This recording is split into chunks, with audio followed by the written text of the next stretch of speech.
Viktor Frankl foi um sobrevivente da perseguição nazista. Ele sobreviveu aos campos de concentração e lá ele desenvolveu uma técnica que ficou conhecida como a logoterapia. A ideia dele é que todo mundo precisa ter um objetivo, um alvo, poderíamos dizer clareza na vida. E que aqueles judeus que se jogavam contra a cerca elétrica, que tiravam a própria vida sob a perseguição nazista, é porque não tinham nenhuma perspectiva de futuro, nenhuma clareza quanto ao propósito da sua existência.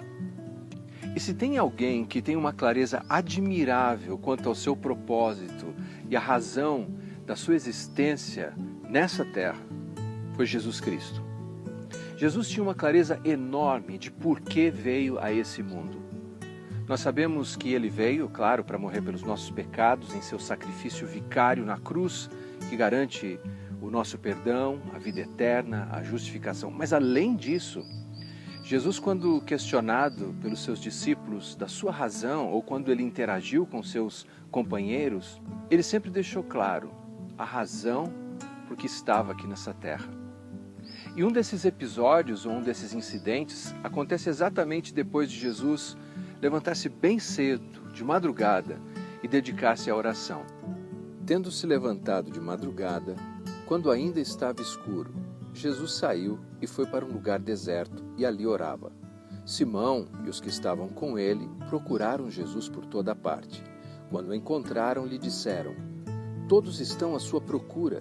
Jesus, porém, lhes disse: "Vamos a outros lugares, aos povoados vizinhos, a fim de que eu pregue também ali, pois foi para isso que eu vim."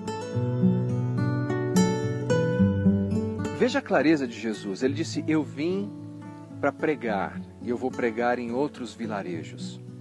Jesus fez grandes milagres, ele fez coisas que os rabinos sequer conseguiam entender. Os rabinos diziam que curar um leproso era tão difícil quanto ressuscitar um morto. Bem, para Jesus, nenhum dos casos eram impossíveis ou improváveis.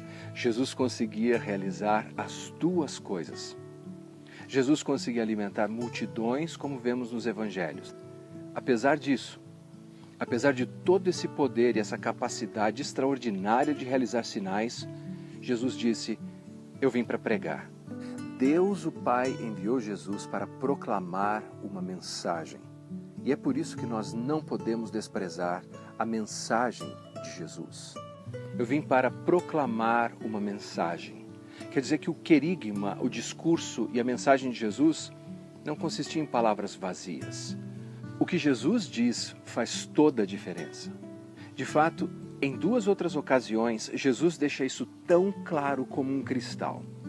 Em verdade, lhes digo, quem ouve a minha palavra e crê naquele que me enviou tem a vida eterna. Não entra em juízo, mas passou da morte para a vida.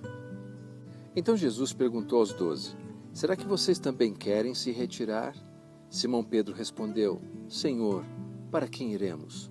O Senhor tem as palavras da vida eterna." O ser humano está sempre preocupado com o sustento da sua vida biológica, com a proteção da sua vida biológica. Isso é legítimo, a proteção quanto à nossa existência, à vida, que é um presente divino, a mordomia de quem nós somos, é extremamente importante. Na língua grega nós temos pelo menos duas palavras para a vida.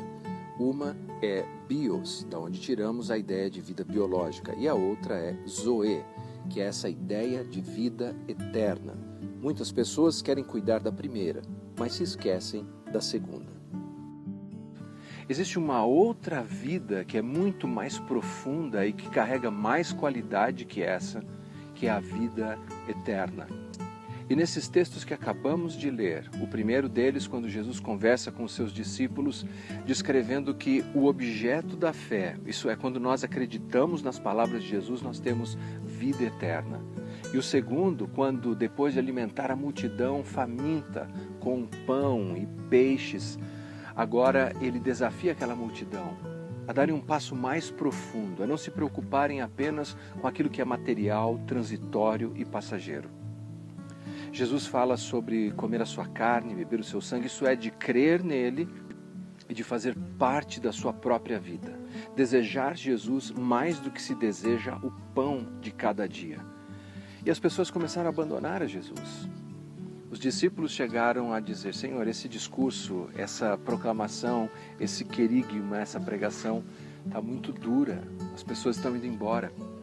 E Jesus responde de uma maneira tão surpreendente. Ele diz: e vocês? Vocês querem ir embora também?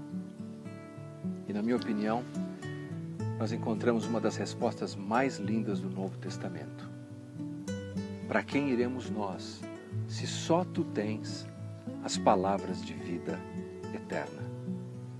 Vida eterna. É importante termos em mente que vida eterna não é apenas algo mais elástico, mais longo, porque se fosse assim, aqueles que existiriam no inferno teriam vida eterna. Qualquer um que existisse num limbo espiritual para sempre estaria vivendo algum tipo de vida eterna. Não, não. A vida eterna que Jesus oferece não é apenas mais quantidade de vida, mas é mais qualidade de vida. E ela não começa apenas quando a gente morre aqui biologicamente e somos promovidos para o céu. A vida eterna começa quando nós cremos nas palavras de Jesus, quando nós nos agarramos às palavras de Jesus e passamos a desfrutar de vida, de qualidade de vida. Eu e você precisamos dessa vida eterna, dessa qualidade de vida, que nos dá paz, esperança, que nos dá uma forma de alegria que independe das circunstâncias, que nos dá a coragem e a perseverança necessária para irmos adiante e ainda nos dá a certeza que se tudo terminar aqui, do outro lado da eternidade, ainda existe esperança.